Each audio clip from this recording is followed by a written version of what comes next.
ራሷን ያስደፈረችው ራሷ ነች። አያይዤ ለማንሳት የፈለኩት ያው ዞሮ ኢትዮጵያ ባላት መርህም በህግ አግባብም በሰጥቶ መቀበል መርህ አብሮ መልማትን አብሮ ማደግን የምትሻገር እንደመሆኗ መጠን ዞሮ የቀጠናው ሀገራት ጠባይ ይወስነዋልና የየሀገራቱ ጠባይ ደግሞ ከምን የሚመነጭ ነው? ዞሮ የሀገራቸው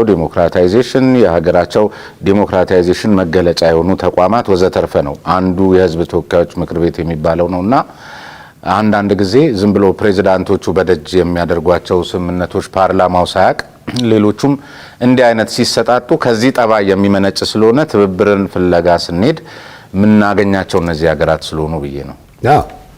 ግን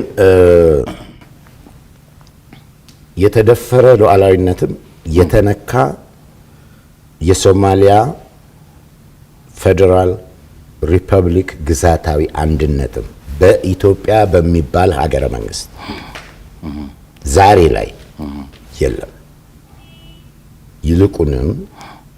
ይልቁንም ከ1991 አንስቶ ለአመታት በእርስ በርስ ጦርነት በጎሳ መቧደን የፈረሰን የሶማሊያ ሀገረ መንግስት መልሶ የማዋቀር ሂደት ውስጥ ከዓለም አቀፍ አጋሮቿ ሆና ከዛም ባለፈ ቤተሰባዊ ቅርበትና ቅርብ ጉርብትናንም ተመርኩዛ የተሳተፈች አገር ነች። ና ይሄ የሉዓላዊነቱ ተደፈረ ግዛታዊ አንድነትን ኢትዮጵያ ደፈረች የሚለው መነሻ ምንድነው ነው? የሶማሊላንድ ጋር የገባ ነው የሜሞራንደም ኦፍ አንደርስታንዲንግ ነው። ና ይህንን ለመረዳት ሶማሊላንድ ማነች የሚለውን ዛሬ ላይ ማነች፣ ላለፈው 30 ዓመት እንዴት ኖረች፣ የሀገሮች ሉዓላዊነትን መስፈርት በመጀመሪያ ላይ የሚያስቀምጠው ኮንሴፕቹዋሊ የሚያስቀምጡት ነገሮች የሚሉትን አሟልታ በታሪክ ውስጥ ያለፈች ሀገር ነበረች ወይ? ዛሬስ ላይ እንደዛ ነች ወይ የሚለውን እንመልከት። የዛሬዋ ሶማሊላንድ በ1880 በፈረንጆቹ አቆጣጠር የወቅቱ የዓለም ሀያል የእንግሊዝ ኤምፓየር ፎርዋርድ እንትኖች ቀድሞ ሀጆች በኮስቱ አካባቢ ዛሬ ሶማሊላንድ በምንለው ኮስት አካባቢ የነበሩ የገደቡርሲ፣ የኢሳ፣ የይስሐቅ፣ የሀበር ጀዕሎ፣ የወርሰንገሊ ወዘተርፈ ጎሳ መሪዎችንና ሽማግሌዎችን አነጋግረው የመጀመሪያ እግራቸውን ተክለው በ1887 በኦፊሴል የእንግሊዝ ጥብቅ ግዛት ፕሮቴክቶሬት ኦፍ ዘ ብሪቲሽ ኤምፓየር ሆና ኮሎናይዝድ ተደርጋ ዛሬ ያላትን ቁመና ዲፋይንድ በሆነ ድንበር ምናልባትም አፍሪካ ውስጥ በትክክልና በደንቡ በደቡብ ከኢትዮጵያ ጋር በወቅቱ ከነበረው መንግስት ጋር ተፈራርማ በወቅቱ የዛሬዋ ጅቡቲ የምትባለው የፍሬንች ቅኝ ግዛት ጋር በግልጽ ተፈራርማ በወቅቱ የዛሬዋ ሶማሊያ የምትባለው ገዢ የነበረችው የደቡብ ሶማሊያ ገዢ ደቡብ ሶማሊያ እነ ቤናድርን ሞቃዲሾ ማለት ነው እነ ጋርዱድ እነ ምናምን ሳውዝ ዌስት እነ ጁብ የሚባለውን ኤሪያ ጨምሮ ገዢ ከነበረችው ጣሊያን ጋር ግልጽ ውል አስራ የተፈጠረች ሀገር ነች።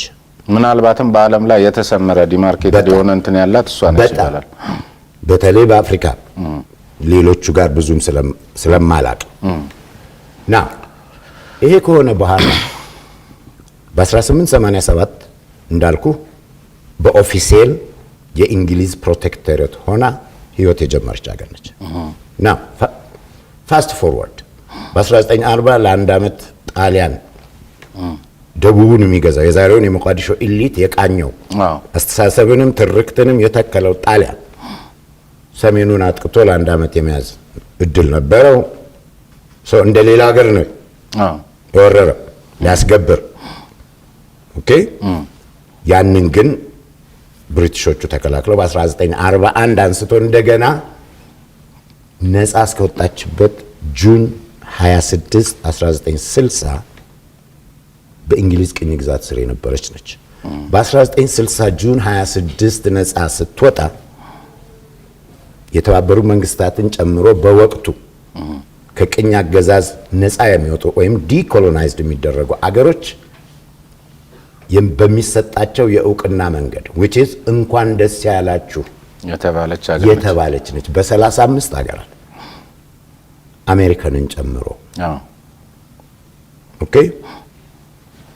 የዛችኛዋን ሶማሊያ ቅኝ ገዢ ጣሊያንን ጨምሮ the irony of history ነው ማለት ነው። 5 ቀን በአገራት እድሜ እንዴት እንደሚሰላ ምናልባት ፎርሙላ ካገኘ እናሰላዋለን አንድ ቀን። ከዚህ 5 ቀን ነፃነት በኋላ በነዛ 5 ቀኖች ውስጥ ደግሞ ከእንግሊዝ መንግስት ጋር እንደ አንድ ሶቨሬን ካንትሪ የተለያዩ ውሎችን ተፈራርማለች። ከ5 ቀን በኋላ በራሷ ፈቃድ ጁላይ 1 1960 ነፃነቷን ከጣሊያን ካገኘችው ሶማሊያ የምንላት ያኔው የደቡባዊው ክፍል ፕሪቲ ማች የዛሬው ሶማሊያ የምንላት ጋር ዩኒየን አንድነት ይሻለናል። ምክንያቱም በቅኝ አገዛዝ ዘመን ያጣናቸው ሌሎች 3 የሶማሌ ግዛቶች አሉ። ጅቡቲ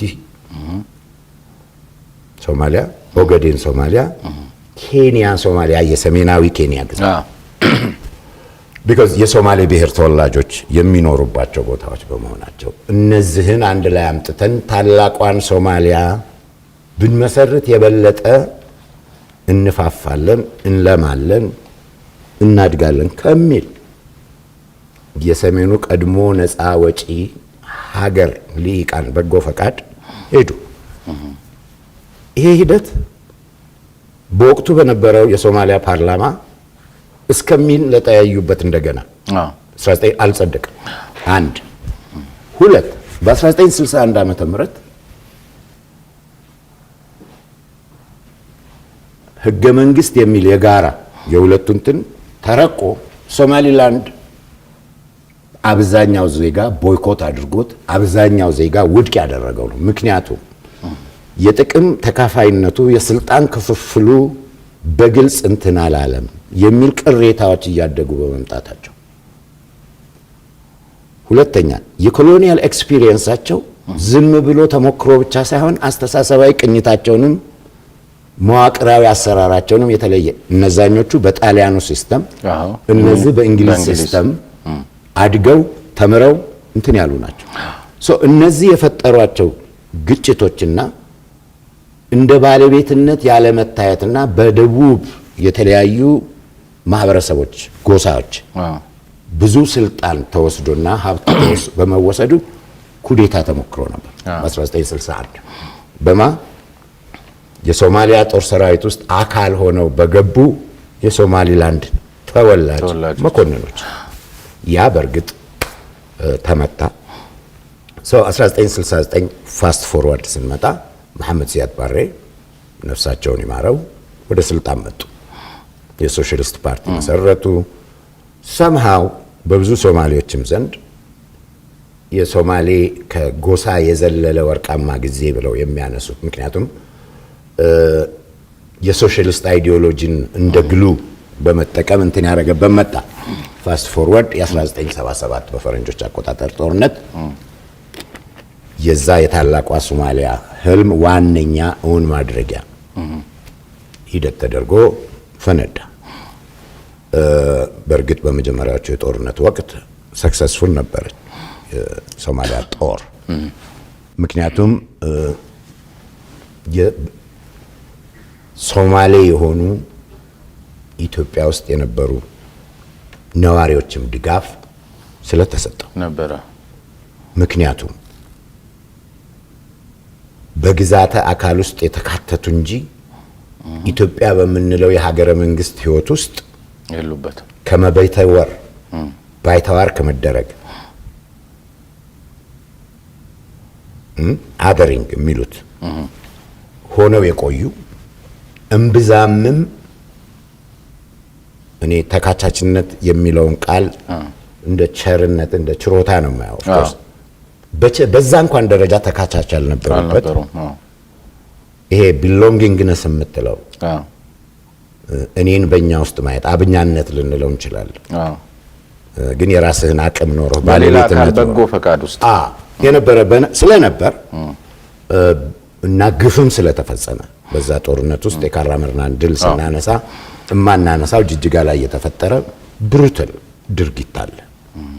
በጦርነቱ ሂደት ውስጥ ብዙ የሶማሌ ተወላጅ ወንድሞችና እህቶች አብረን የተማርን የተገደሉበት፣ የተዘረፉበት፣ የተሳደዱበት ያ እድል ስለነበር ለተወሰነ ያ እውነታ ስለነበር ተሳካ።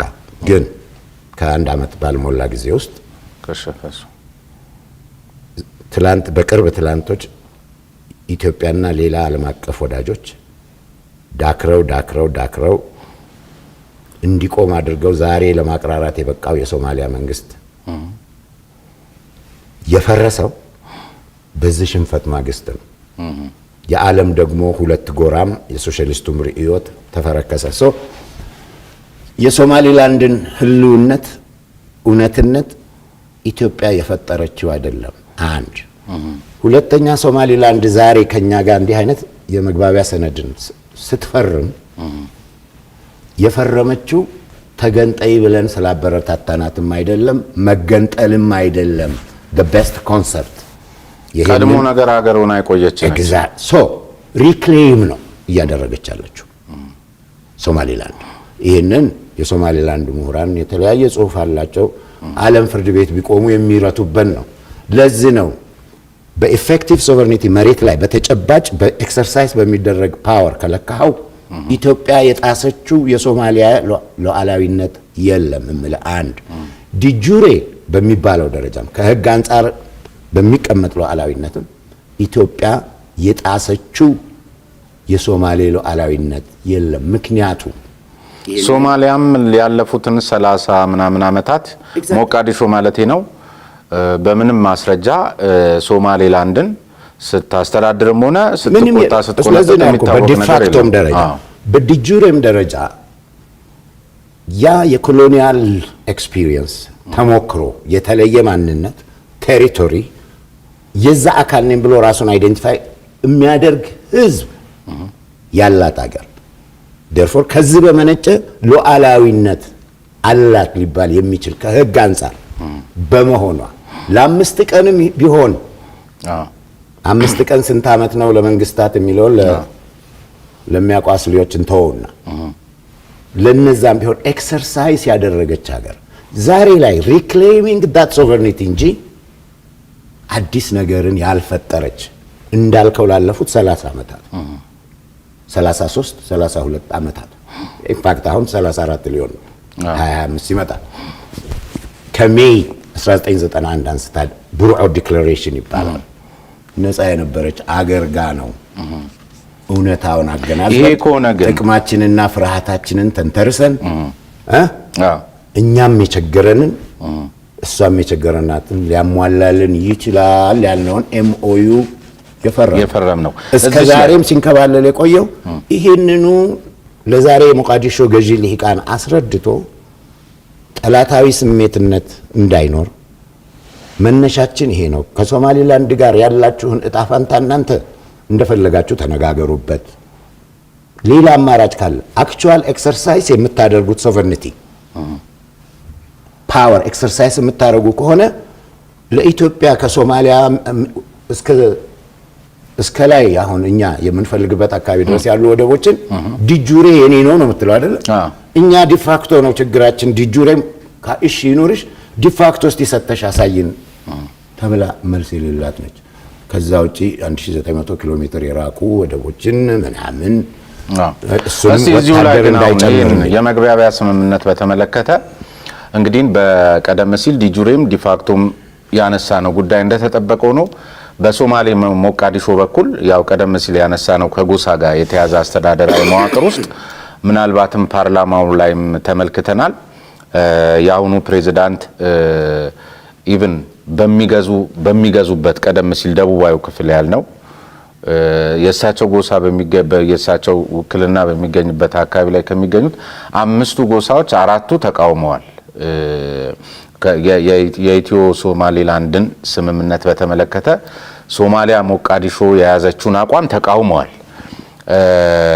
በአንጻሩ በፓርላማም ደረጃ የሶማሊያን አቋምና የሶማሊያ ሞቃዲሾን ከነ ግብጽ ጋር ከነ ኤርትራ ጋር ያለ ሽርጉድም እንደዚሁ በግልጽ በሚታይ ሁኔታም ተቃውመው እስከ መደባደብ የደረሱ አካላት እንዳሉም ተመልክተናል። የሞቃዲሾው ተቃውሞ አንደኛ አንድ ሀገረ መንግስት ያንን ተቃውሞ ማቅረብ መብቱ ነው። ቅድም የዘረዘርኩት ግን ምክንያት ይሄ መብት በምን አይነት ታሪካዊና ወቅታዊ እውነታ የተደገፈ ነው። ያ መደገፊያ ያለው ግን የተለያዩ ኢንትረስቶች አሉት። የገዢው የሞቃዲሾ ልሂቅ የራሱ ፍላጎት ብቻ ሳይሆን የሌሎች ምርኩዝ እንዲሆን ያደረገው የሌሎች ፍላጎቶችም አለ። እውነታው ደግሞ ሶማሊያ የመንግስትነት መልክን ይዛ ልትድን የበቃችው ዛሬ ላይ ሞቃዲሾ ላይ የሚያቀራሩት ልሂቃን በፕሬዝዳንት ሐሰን ሼክ መሪነት ይህንን ቁመና ሲይዙ የያዙት የሶማሌን የጎሳ እና ግዛታዊ አሰፋፈር ብዙ መሳ ለመሳ ነው የሚሄደው። አሰፋፈር መሰረት ያደረገ የፌዴራላዊ ስርዓት አዋቅረው ነው። ይሄ የፌዴራላዊ ስርዓት በውስጡ ሶማሊላንድን አይጨምርም። ኢማጂን በየትኛውም የሶማሌ መንግስት ሀገረ መንግስትን መልሶ የማዋቀር ከአርታ ጅቡቲ አንስተህ ኢትዮጵያ፣ ናይሮቢ ኬንያ ወዘተርፈና ኬንያ ውስጥ በተካሄዱ ጉባኤዎች ላይ ሶማሊላንድን አንድ አካላችን ነሽ በድንገት የተለየሽ ነይና ተሳተፊ ብሎ የጋበዛት የለም እኔ እስከማውቀው። እነማን ናቸው ዛሬ ላይ ፑንትላንድ የምንለው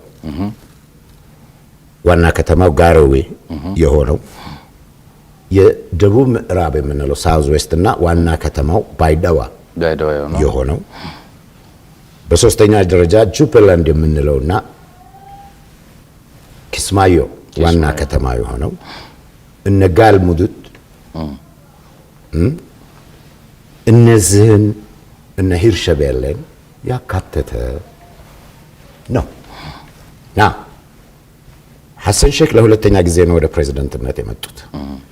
የኢትዮጵያና ሶማሊላንዱን ኤምኦዩ ወደዚህ እናስቀምጥና ይህንን በዚህ አንጻራዊ ኦቶኖሚን መሰረት ያደረገ መስተዳድሮች የተመሰረተን የሶማሊያ ፌዴራል መንግስት ከጥሩ አስተማሪ የተማረው አልመሰለኝም ጠቅልለው ለመያዝና ስልጣናቸውን ለማጠናከር እየቸረቸፉ የሚሄዱበትን ህገ መንግስታዊ የጊዜያዊ ህገ መንግስታቸውን ማሻሻያ በጉልበት እንዲጸድቅ አደረጉ። ሶማሊያ ፖለቲክስ ውስጥ ጥቅም ትልቅ ቦታዎች አሉት። ኦፍ ኮርስ ሁሉም ጋለው እዛ ደግሞ የተለየ እንትን አለ። ተጋላጭነቱም የበዛ ነው። በሶማሊያ ሀገረ መንግስት የቅርብ ታሪክ ሂደት የተነሳ እሱን አጸደቁ። ይሄ በፑንትላንድ በሳውዝ ዌስት በወዘተርፈ ተቃውሞ የገጠመው ነው። በ2026 አፓረንትሊ ኢሌክሽን መካሄድ አለበት፣ ምርጫ። ይህን ፕሬዚዳንታዊ ሲስተም ይህንን ምርጫ ከተመጣጣኝ ውክልና ይልቅ ማለትም ከተለያዩት ክልሎች ካሏቸው ግን ጎሳዎች ከሚወከሉ ተወካዮች በሚያጸድቁት ሳይሆን አንድ ሰው አንድ ድምጽ በሚል ላይ የተመሰረተ